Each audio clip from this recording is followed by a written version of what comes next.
剧毒的黑曼巴一口就咬在角马的臀部，吃痛的角马迅速逃离，然而下一秒毒素上脑，角马倒地抽搐。黑曼巴的毒液实在是太厉害了，角马命不久矣。更加要命的是，猎狗第一个发现了这头中毒的角马。大家都知道猎狗进食习惯掏肛，而黑曼巴咬的位置正好是角马的臀部。那么猎狗吃了中毒的角马肉会不会中毒呢？这头脱离族群的角马不幸遭到了几只猎狗的攻击，好在聪明的角马选择了一处深浅恰到好处的水潭躲避。由于猎狗身高较矮，水的深度成了它们无法逾越的鸿沟，角马则借助身高优势主动对猎狗发起反击，想要靠近的猎狗当场被顶进水里，差点淹死。意识到不对劲的猎狗们一溜烟就逃跑了。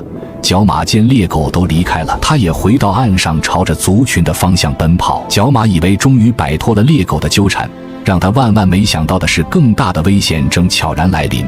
由于刚才在水中消耗了很大的体力，角马想要躺在地上恢复体力，然而命运的残忍就在于它的猝不及防，一条剧毒的黑曼巴蛇一口就咬在它的臀部。吃痛的角马迅速起身逃跑，然而它再怎么逃也逃不了多远了，因为咬它的是黑曼巴。果然，很快毒素发作，角马栽倒在地上，它的大脑一片空白，接着就是四肢不听使唤的抽搐。这正是黑曼巴神经毒素入侵了角马的大脑。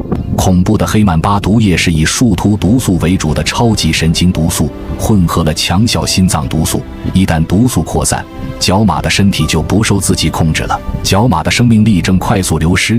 更加糟糕的是，一只猎狗正在朝着它赶来。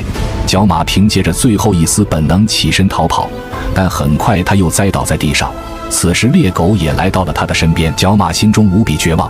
猎狗看着地上一动不动的角马，感到十分奇怪，它并没有立刻下坠，而是试探性地拖拽几下角马，发现对方既没有挣扎抗拒，也没有起身的迹象。这种反常的平静反而让猎狗陷入了片刻的迟疑。时间无声的流逝，失去顺畅呼吸的角马即将步入生命的倒计时。当它彻底断气，猎狗势必将开启一场迟来的盛宴。然而意外又发生了，一头母狮冲过来赶走猎狗，抢走了这头中毒的角马。母狮将角马肉拖回去分享给整个家族享用。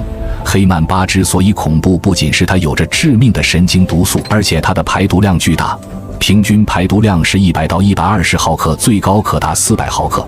对于一个成年人类来说，致死量仅只需要10到15毫克。那么这群狮子吃了有毒的角马肉，会不会也中毒呢？